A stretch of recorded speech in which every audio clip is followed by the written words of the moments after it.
যোদ্ধার স্মরণ ও সংবর্ধনায় সারা দেশে পালিত হলো জুলাই গণ অভ্যুত্থান দিবস।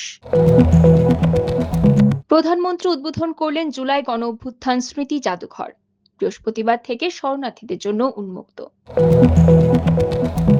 জুলাই শহীদ পরিবারের দায়িত্ব নেওয়া সরকারের পবিত্র কর্তব্য, ভারপ্রাপ্ত রাষ্ট্রপতি।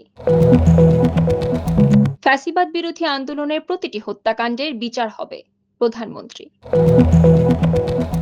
ফেনীতে ছাত্রদলের প্রতীকী আন্দোলন, শেখ হাসিনা সহ ৬ জনের প্রতীকী ফাঁসি।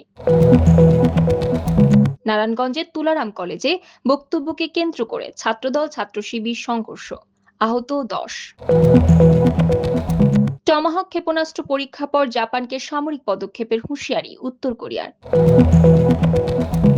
দুবাইয়ের দক্ষিণাঞ্চলীয় বন্দর ও জেবেল আলী শিল্পাঞ্চলে ২০ মিনিটে ৭টি বিস্ফোরণ। সৌদি তেলবাহী ট্যাংকারে ক্ষেপণাস্ত্র মামলার দাবি হুথিদের।